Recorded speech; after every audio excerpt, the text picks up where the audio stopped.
Hey guys, I'm Destiny, and this is Monday Mail number 6. I have a brand new haircut, and I also have a brand new Twitch shirt for sale. Well, not brand new, I mentioned it last week, but I'm going to post the link again to that shirt in the description. It'll be there right when the video is posted this time instead of a couple hours afterwards.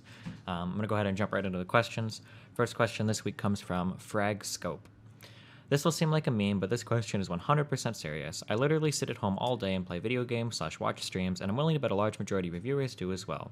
Do you have any advice for us autists to get into a normal life? How can we make friends? How can we find a girlfriend? I'm assuming that the question is not a meme, so I'll answer it as not a meme, I guess. I don't know if I'm the best person to take this kind of advice from. These are observations that I've made going through college and going through life and whatnot. My personal opinion, there are two really important things to making friends and to getting girls or whatever the fuck in real life. The first thing is PUA, and the second thing is MGT. No, I'm just kidding. I'm sorry. The first thing is you have to be confident in yourself. When I say confident in yourself, I mean that you know who you are, you like who you are, and you're comfortable with who you are. So you like anime, you like video games, whatever the fuck you like to do, you're comfortable with that and you understand that. The second thing is you need to be self-aware, meaning that you need to understand that you are the person you are. Not everybody will like that person, and that's okay. So let me give an example. If I go out to, I don't want to say a bar or club, because I don't really go out to many bars or clubs, except for when I'm at like events. If I'm at like an event or whatever, I'm going to talk to a chick or something, right? There are certain things in my life that I really enjoy. I really like video games. I kind of like anime, I guess. I'm not like huge on it, but I kind of like it. And I really like music, right? These are the things that I'm into. I understand that. I know that not every girl is into that. And if I start talking to a chick and it seems like if I bring up something like, well, I guess we could use the anime as an example. If I bring up something, I'm like, what's your favorite anime? And she's like, ew, I don't really watch any of that kind of stuff. It's like, all right, that's cool. I understand that. We're probably not the same kind of person, and then we talk a little bit more, then we're on our way. That kind of stuff is totally okay. Sometimes people get into this mindset that, like, in order to be a successful social person, every single person has to like you. You're not running for president. You're not running for senator, dog. You don't have to worry about every single person liking you. There's going to be a lot of people that don't like you. Variety is a spice of life, all that good shit. Just be comfortable with who you are, understand who you are, understand that not everybody's going to like you, and then, talk to people and be honest, right? The reason why being yourself is really successful is because it implies that you're comfortable with yourself, and because it's easier not to have to be fake as fuck in order to attract somebody, and you don't have to constantly think, like, what are the right things that I need to say, blah, blah, blah, right? Just be aware of how other people perceive you. Be confident. It's a simple answer, but it's a really hard thing to do. You could probably, or I could talk at least at length for hours and hours about what it means to truly be confident in yourself. I believe that most people lack a lot of self-confidence and a lot of self-esteem. But that's kind of like my general two-parter there. Be confident in yourself, which means you like yourself, you like what you like, you're comfortable with yourself, and be aware of yourself, of how other people perceive you. Be aware that not everybody's going to like you all the time. That's pretty much that. That was from Fragscope. The second, oh, I'm sorry. On the tail end of that last thing, you're never, ever looking for a girlfriend. I know that there are going to be people that comment on this thing that will disagree with me, but I'm telling you right now that healthy relationships don't start from people that are looking for girlfriends, okay? If you're chatting with a lot of people, maybe you do want a girlfriend, you talk to a lot of chicks or whatever, and then eventually you find one and it clicks, that kind of a relationship is always going to be off to a better start than one where you're like, I need a girlfriend.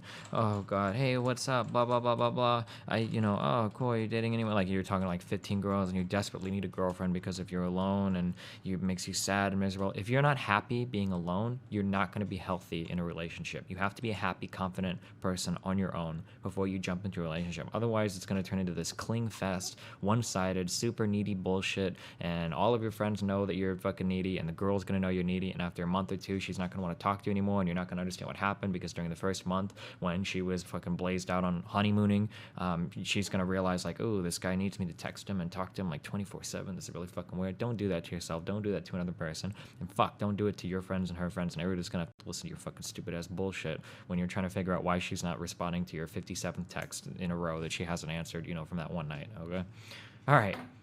Moving into the second question. This is from Chronostasis, aka 37th Chamber from chat. What do you think about your community's culture? Do you think it is more or less conducive to fostering a bigger viewer base or has no effect? I'm not really sure. I really don't know. I should know that. I guess I could like poll my audience to find out how many people in my Destiny GG chat are there who have only joined maybe 1 to 3 months ago.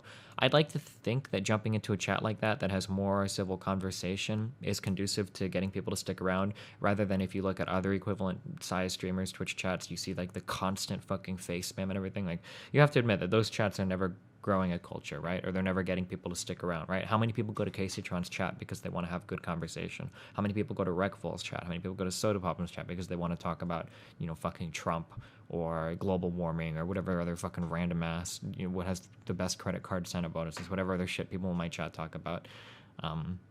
I think that my chat is pretty conducive to getting people to come in and stay, but I'm not actually sure how many new people there are there. I guess I would have to go and check. I'll look into that more over the next couple weeks, and then you can send me an email and ask me again, and I'll tell you what my results are. The third and final question comes from Vidyabro. Have you considered getting into speedrunning? Repetition is something you don't mind, as we've seen with XCOM, and it would fit perfectly with your requirement of needing to get better at the game you're playing. It also has the competitive aspect from the fact that each game has its own little speedrun community trying to get the world record. Speedrunning isn't something that I personally enjoy, just because that aspect of min-maxing a game to the extreme, where you're competitive with other people in terms of trying to min-max you don't like finish times. I can't really explain why, but it's just not something that appeals to me as much. I think I could have fun with it for a little while, like maybe on a smaller scale game, but to spend multiple months trying to speedrun a larger game, I don't think that would be something that I would enjoy as much. I don't like that kind of stuff. I don't know how to explain it. I don't know how to put it into words. I can understand why you think it would... Like, I prefer, like, strategy games and shit like XCOM or, like, what we've been doing with Kerbal Space Program. Like, that kind of stuff is fun to beat, but running the same thing over and over and over again for the sake of shaving time off just doesn't seem to be something that I would enjoy as much. That might seem strange, especially after watching, like, Dark Souls and shit, but for those kinds of games, doing it over and over again in very hard, challenging, difficult modes or whatever, it's fun to beat it, but it's not fun to make it quicker and quicker. For me personally, that's just how I view things, Those 3 questions are all I got today. This one was a little bit quicker. I could have talked about that first question for a long time, but I didn't want to make this like a 27-minute video. I'll post the 7th Monday mail questions will be in the comment section or info section of the video below. Make sure to vote on the questions that you want to hear next week, and make sure to buy my motherfucking t-shirts. It's very important to me. And that's all I got. Thanks a lot for joining. I'll see you guys next time.